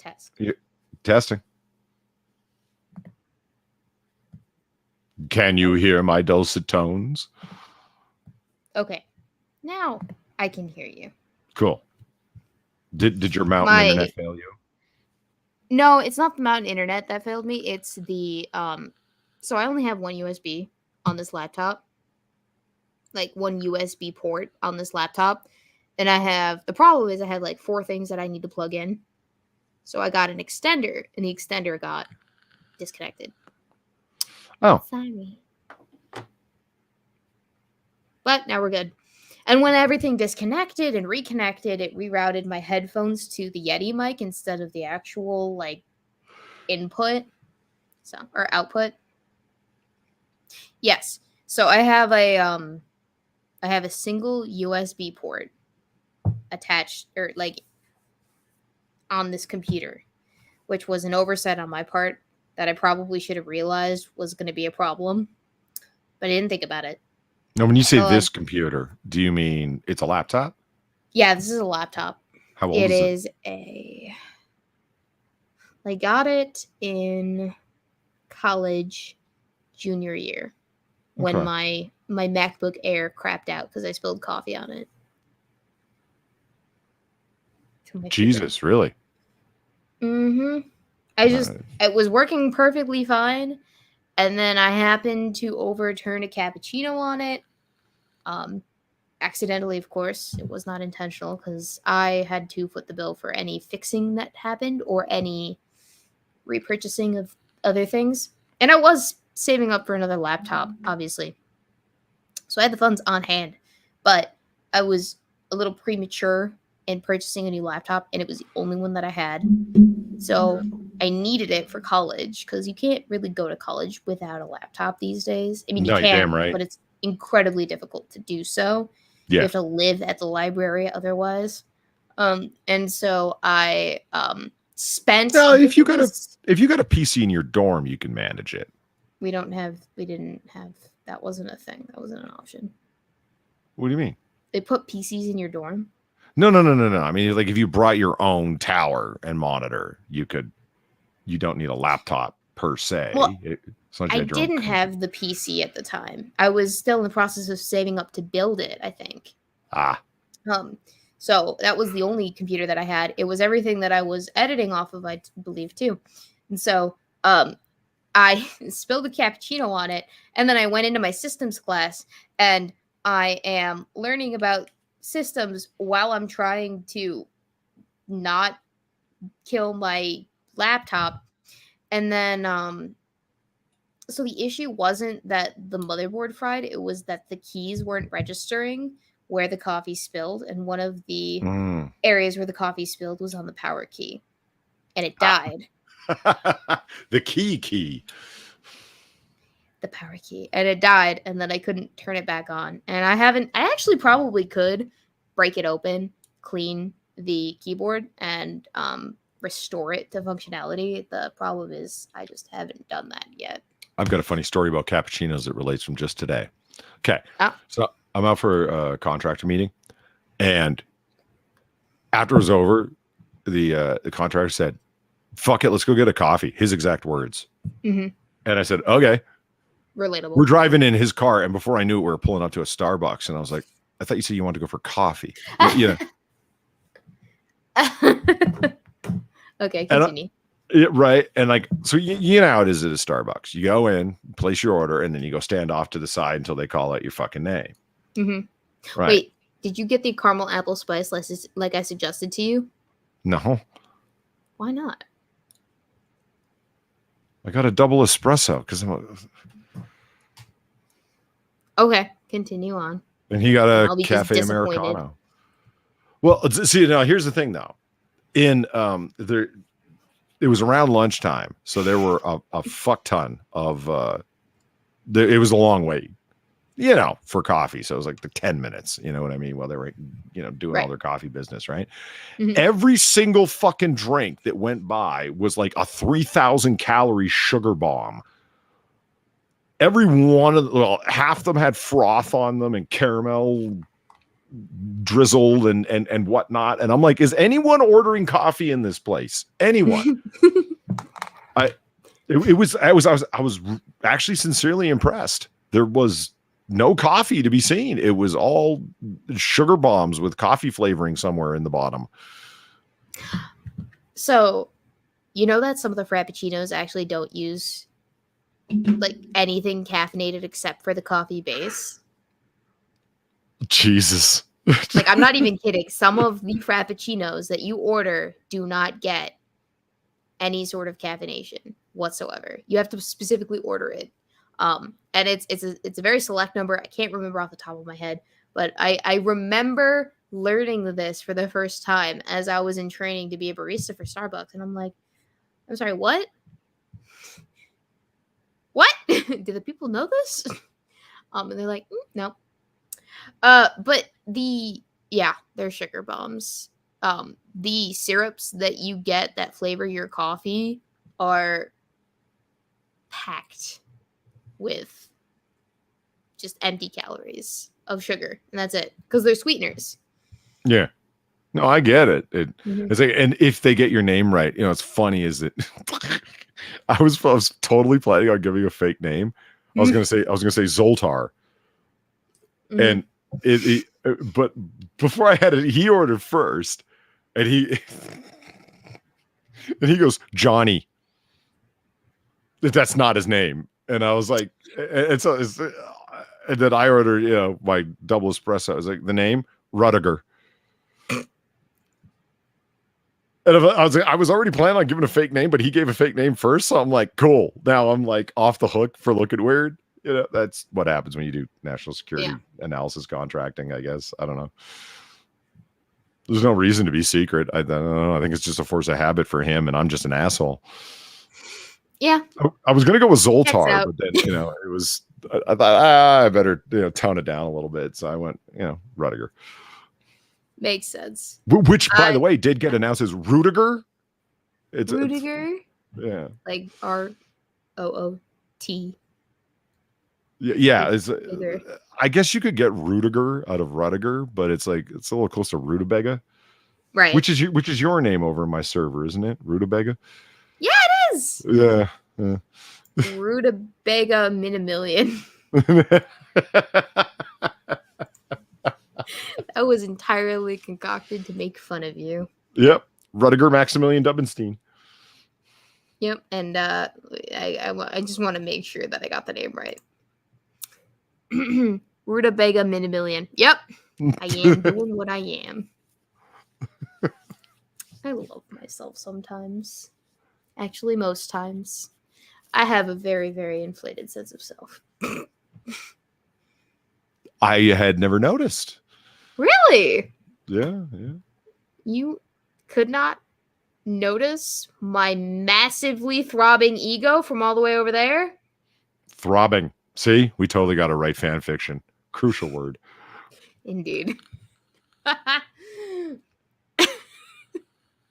Okay, but so as far as Starbucks coffees go, if you're gonna go to Starbucks, obviously you're going there for the sugar bombs. So you got to get the best sugar bomb that they have. And in my opinion, that would be a white chocolate raspberry mocha or latte. It sounds good as an ice cream. So they use like 4 pumps of the raspberry syrup. They use like 4 pumps of the white chocolate syrup, and then it's just a regular latte. So it's 2 shots of espresso with frothy 2% milk, and that's it. But like the shots go, or the pumps of the syrup go at the bottom. You mix them up with the espresso shot, and then you pour the milk in, the frothy milk in, and it is delicious. Oh, actually, no, they put whipped cream on the top too. Delicious. If you're gonna go there and you're gonna get something super sugary and sweet, because obviously, why else are you going to Starbucks if not for that? Get the raspberry white chocolate latte. Okay. Is my favorite thing to do. I mean, we were going there for caffeine. Well, I was going there because he said, let's go get a fucking coffee, or fuck it, let's go get a coffee. And I was like, no, all right. I'm never going to turn down caffeine. There's that alternative option as well, but I'm just saying. Go all out. I encountered this, right? Like where someone will make like a pot of coffee and they're like, how do you take it? And I said, black. And they said, with sugar? No, black. And they're like, just coffee? Yes. There's not many of us left, I don't think. I'm sorry. I'm a traitor to the horde. I take mine with oat milk creamer. With that said, right? If the coffee's not particularly good, a little bit of milk just to kill the bitterness, and not much either. But that's the only time when the coffee's not particularly good. If it's, and I don't mean good like coffee snob level. I just mean if it's reasonable coffee, yeah, black. It needs to be a decent cup of Joe, though. Yeah. If I'm gonna even approach black coffee. Ooh, you know who has the best coffee? Those like mom and pop diners, specifically with the vinyl seating at the bar area. Like they don't sell alcohol. Ooh, lightning. They don't sell alcohol, but they sell breakfast food. Like everything from waffles to pancakes to freaking sunny side up eggs. But their coffee maker doesn't ever get cleaned. And so it's got like 10 plus, 20 plus years of residual coffee ground residue to flavor the existing coffee. And it's, for whatever reason, the best cup of coffee I've ever had. I remember the worst cup of coffee I've ever had. Oh? I ordered an espresso at Olive Garden. That was a fucking mistake. It wasn't my choice to even be at Olive Garden. Why did you order coffee at Olive Garden? Well, because the other people ordered dessert. I didn't want dessert. Oh. Right? And I'm like, do you want, and then somebody said, do you want coffee or something? I'm like, yeah. Yeah. And she said, would you like coffee or espresso? The server that was there. And I said, oh, I'll have an espresso, double espresso. Oh my God. I don't know what the fuck was going on in the back. I have no fucking idea, but black tinted, what would be the best way to describe the taste? It tasted like they had drained boiling water through peanut shells. Like it was the furthest thing from anything I would describe as coffee. It was, there was no crema, like, the nice little orange froth that you get with a proper espresso. None. It was just a dead flat black surface. And I'm like, this is espresso. This looks like a cup of coffee. Like a small cup of coffee, mind you, but whatever. And the taste, Jesus Christ. You ever had burnt coffee? Was that it? I actually have had burnt coffee, but it's like, that's the roaster's fault, if you know what I mean. I'm not really gonna. They burnt the beans, man. Brewing it too hot. No, I mean like coffee that's been sitting on the plate for 4 hours. Bad old stale office coffee. Yeah, I've had that. Yeah. Maybe it was that. I remember one time when I was at work. This is the place where I did the Daddy Long Strokes thing. I was like, can you make the coffee? And I was like, yeah, sure. And when I put in what I consider a proper amount of grounds, the manager came in and poured a cup of coffee, put his sugar and his cream in it, and walked out. Okay. He came back in moments later, apparently after taking a sip in the hallway or whatever the fuck, and dumped it out and said, "What the fuck?" And he dumped the entire pot of fucking coffee and made it again. He's like, "How many fucking grounds did you use?" He asked me while he was pouring out the pot. And I'm like, "The proper amount." Was your ratio off by his standards? By his standards, yes. Wait, because too much or too little? Well, he put in you know, the little couplets that with the tear foil top. Mm-hmm. You know what I mean? He, the 18% creamer, like full on cream. He went into the fridge, 2 of those and 2 sugar cubes in a regular size mug of coffee. So you put 2 creams, 2 sugars, not 2 milks, 2 creams, 2 sugars. And he's used to watery coffee. It's like, bro, you don't even like coffee. They sell caffeine pills, you know.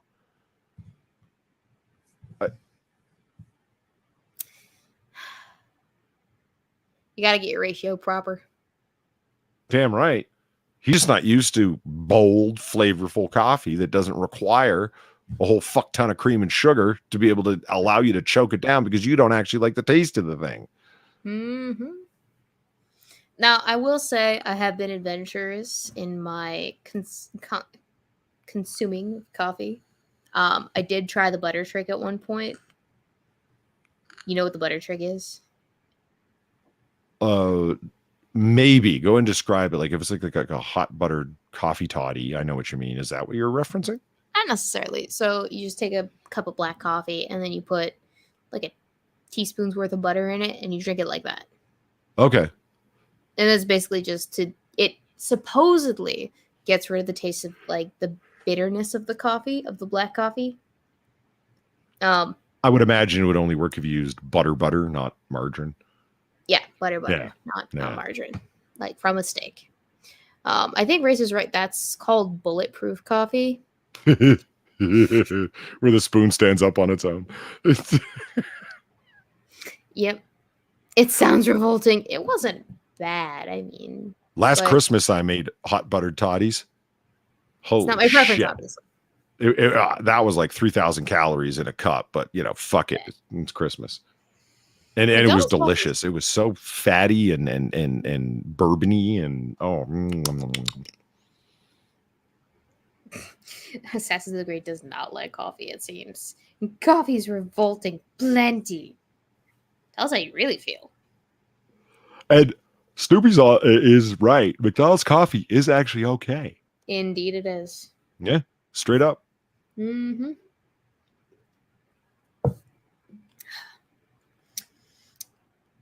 Now, I know this, I think. You make your coffee at home every morning before you go do whatever you want to do. Or not in the morning, but you make your coffee before you do whatever. You're not normal. I don't make coffee before I go to bed. That doesn't make any sense. You go out. Yes, yeah, I do. Damn right. Okay. Yeah. So, do you have a specific, like, brand of coffee that you're partial to? Not really, no. Just good beans. Like I said, I get accused by people who buy like the office coffee giant, like 25-gallon drum of Folgers that's pre-ground, like office coffee, in other words. And they're like, and I say, well, that's not really good coffee. And they're like, oh, you're a coffee snob. And it's like, you're buying the worst thing you can buy. You know what I mean? Like that's as low as it fucking gets. Bulk pre-ground coffee. Just reasonable beans, like that's fine as long as they're medium or dark roast, light roast or hippie roast, where the beans are still semi-green. That's why I call it hippie roast, because hippie roast. Well, that's the strongest caffeine content that you can get out of coffee. It is, but you can't taste it, so it's like have a second cup.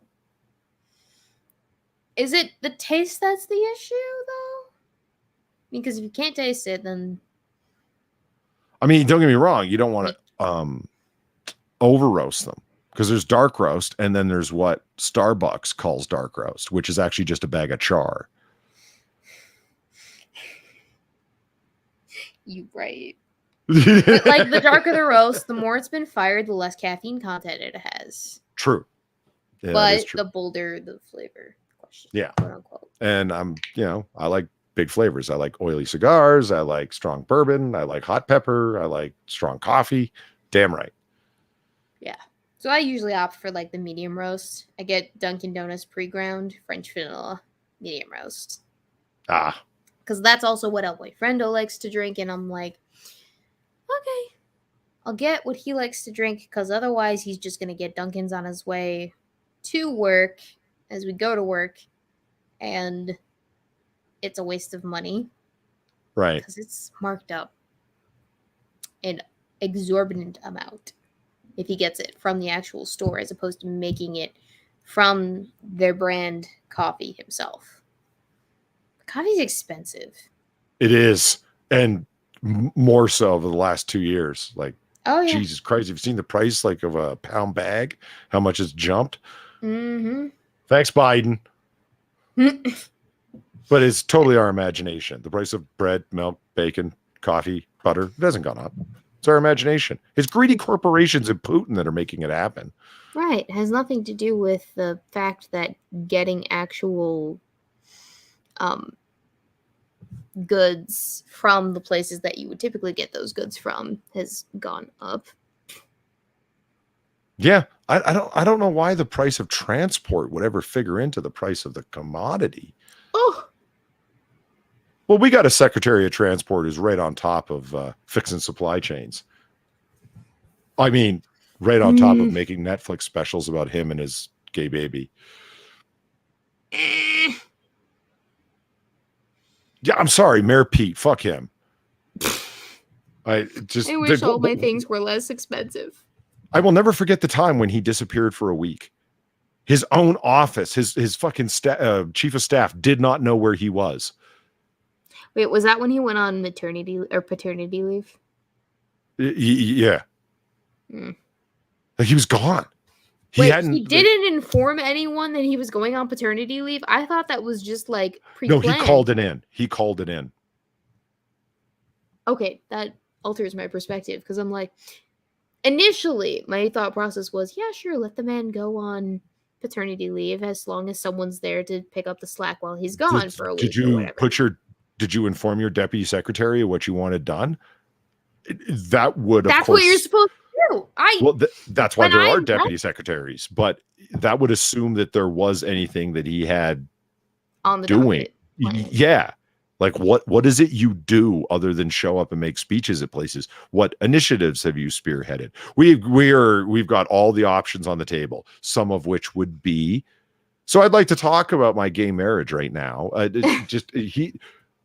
Seriously, Kamala Harris is a fucking workaholic compared to that guy. We did it, Joe.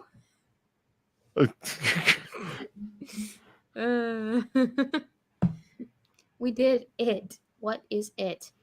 Just it. Don't worry about it. Yeah. It's just an it. It's the thing. We did it. Don't worry about it. It's fine. It's not a big deal. Don't make it a big deal. I know we're elected officials, but don't make it a big deal. Okay? Word. Polly, why are you making a big deal about it? Well, obviously because I'm a bigot or something. Right. Have you heard about... Oh, shit. Have you heard about the Dutch cattle ranchers, cattlemen? Are we talking about all of the death of the cattle? No. That's not no. Dutch cattle. No, then. I thought this was connected. Okay. Ignore me. Continue on with what you were saying. So they got a massive cattle industry there, right? And there has been a rise in the price of nitrogen and whatnot, and the government it's all about meeting environmental standards that to meet a given goal by 2030. A series of goals by 2030. And 2030? You mean the same one that they arrived at Davos, Switzerland? There's no Great Reset. What are you talking about? You're crazy. So anyway, they have all got themselves in this revolt phase, like they're doing a Canadian truckers thing. where they're blocking highways and they're showing up at the houses of government. They show up the house of government with cattle outside and etc. And yeah, watch what happens to you. It's going to be the same thing that happened to the Canadian truckers. You're going to be declared terrorists, and they're going to get someone to show up in your ranks with a fucking swastika flag, and that's it. You're all white nationalist, ultra right wing terrorists, blah blah blah. As soon as you're watch, and then every one of you needs to be hunted down individually, including your families and your bank accounts frozen and etc. You will feel the full weight of the fucking government bear down on your neck. No, I hadn't heard about this, but it sounds, like part of the course as to how these things pan out. Unfortunately. It's funny. When people air their grievances, they're silenced. Yeah. And by funny, I mean tragic. Actually, that's a great summation there by Bishop. It's all the Dutch farmers are revolting against their weird socialist government. Yeah, because of restrictions in fertilizer and et cetera, and it's especially affecting cattle farmers and whatnot. And it's an EU-wide notion as well, because we are not a supra state. Except, the European Parliament is not dictating laws in the way that we're going to govern. It's a trading relationship. Remainers,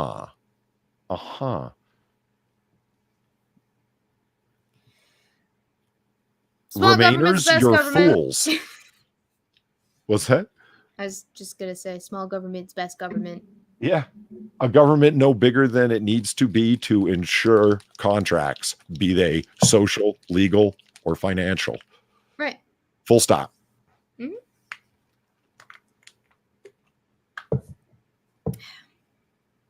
Which means our government's too big.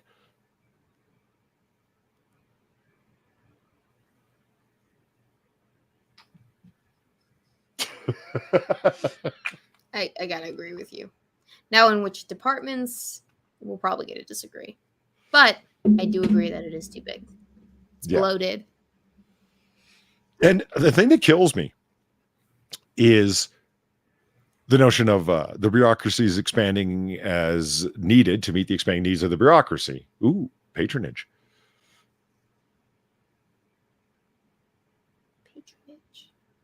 Thank you for your patronage. You just got a donation. I did? Uh-huh. Where? I don't know. Oh, wait, how did you know that? Because I have my OBS open to keep track of when these things happen. Oh, and you have my Streamlabs link, so you know when these things happen. Okay. And you have mine, you just don't care. No, it's all on my at-home OBS setup. I don't have right. Okay, fair set enough. up here on my laptop, so. Fair enough.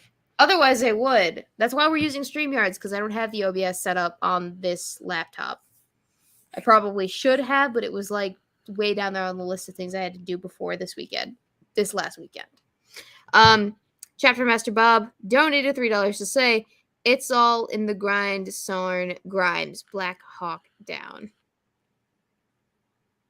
Grimes, Black Hawk down. Am I missing something? Am I having a stroke?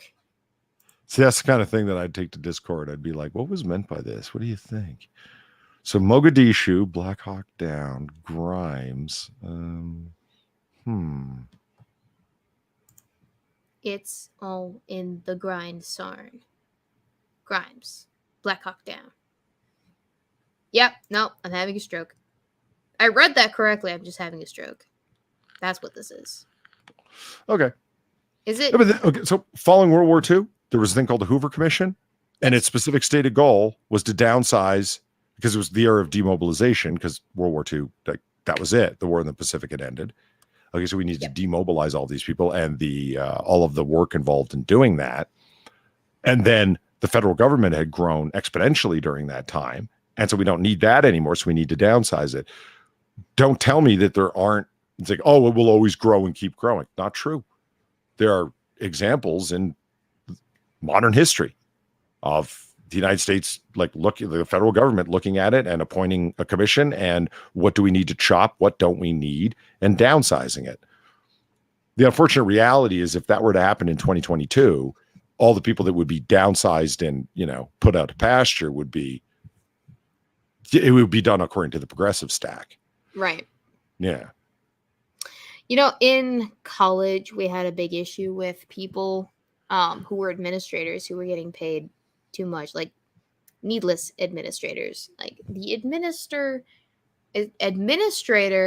of student affairs, or the administrator of student diversity, or the administrator of student what the fuck ever. Like, just administrators for titles that seemed kind of unnecessary, but for very, like, niche aspects of university campus life. Mhm. And they get paid a fuck ton of money. Sure. But they get promoted to administrator because once they're at the rank of administrator, that's when they qualify for this pay bump. And that was where you would see a lot of your tuition going, is it would be going towards paying for these admins with the bloated pay bump, instead of towards programs that definitely needed it, like the theater production costume department, which was sorely lacking in an actual area for on mold riddled costumes, or other areas of the university that were seriously lacking in, like, we had black mold as an issue in like three of the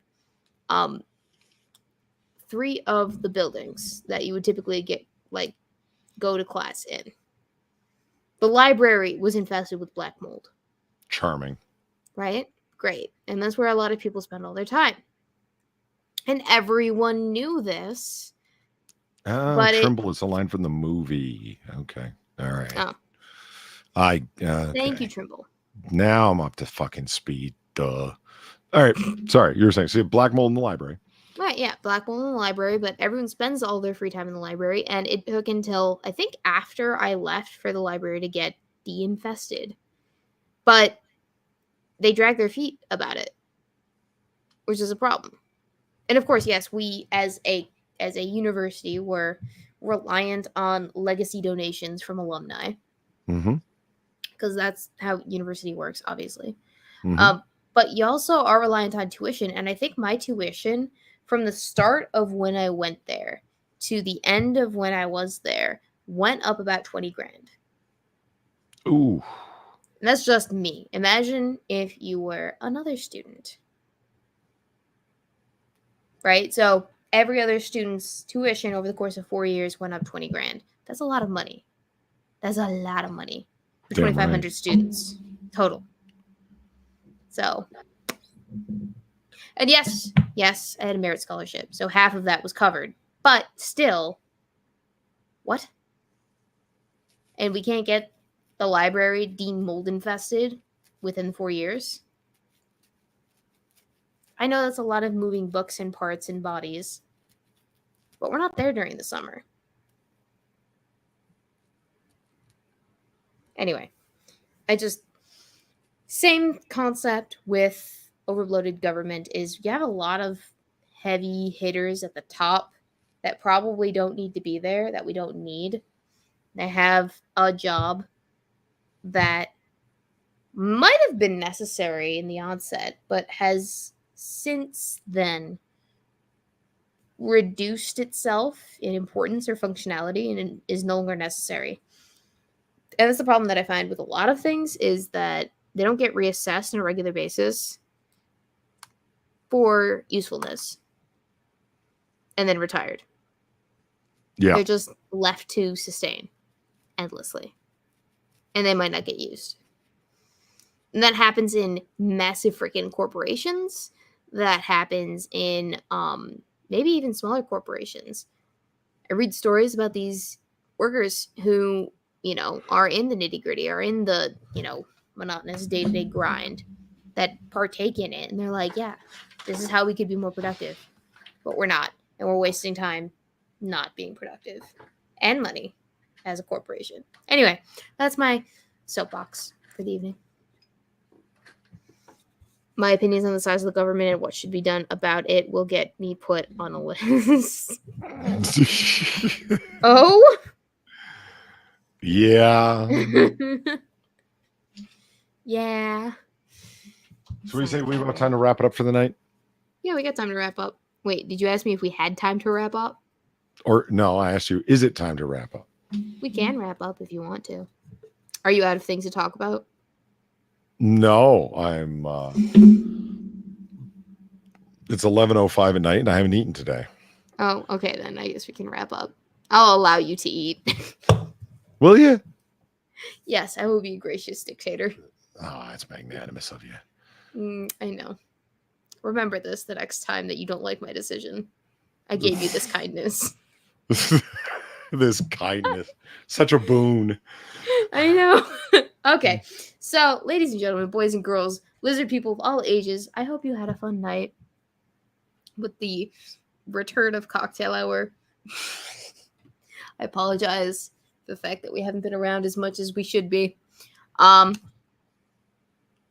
I anticipate there being a show this coming Sunday, Polly.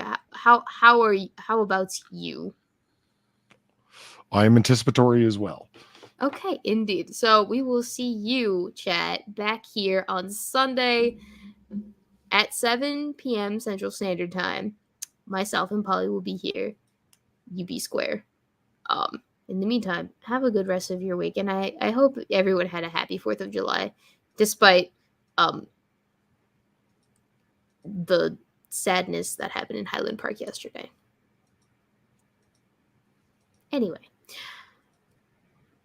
Polly, do you have anything that you want to show before we hop off?